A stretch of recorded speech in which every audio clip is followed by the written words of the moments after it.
Girl always late, so cops tell dad to open SUV.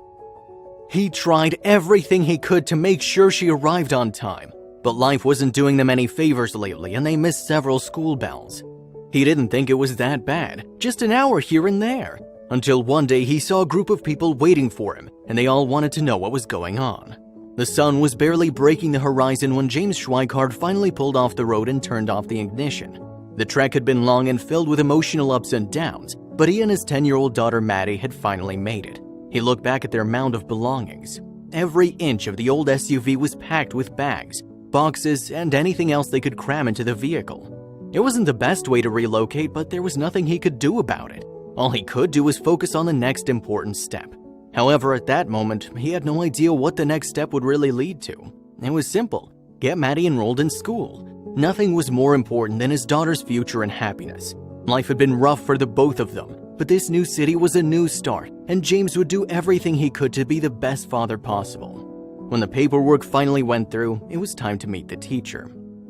Miss Malcolm welcomed Maddie and him into the classroom with a wide smile. Her cat-eye glasses and floral dress looked like something out of the 60s. The middle-aged woman was clearly passionate about her job, maybe a little too passionate. She kept a close eye on all her students.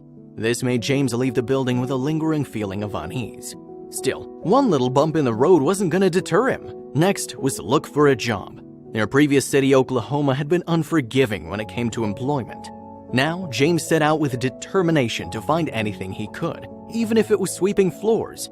However, just when things started to look up, disaster struck. James and Maddie looked at the steaming hood of their SUV with wide, defeated eyes. The hisses and sputters meant one thing: their only form of transportation had finally met its end. James stared at the auto catastrophe, feeling like the flimsy new life they'd been hoping for had just fallen apart. There was only one thing they could do, and it would take a toll on both of them. Nature had given them 2 feet and they'd have to use them. James had to get a job and Maddie had to go to school. But the new plan quickly took its toll and he couldn't get her there on time. Miss Malcolm's hypervigilance would quickly change everything. The morning was normal: drop Maddie off, then job hunt as usual. But this time when James picked her up, there were police officers waiting around his SUV.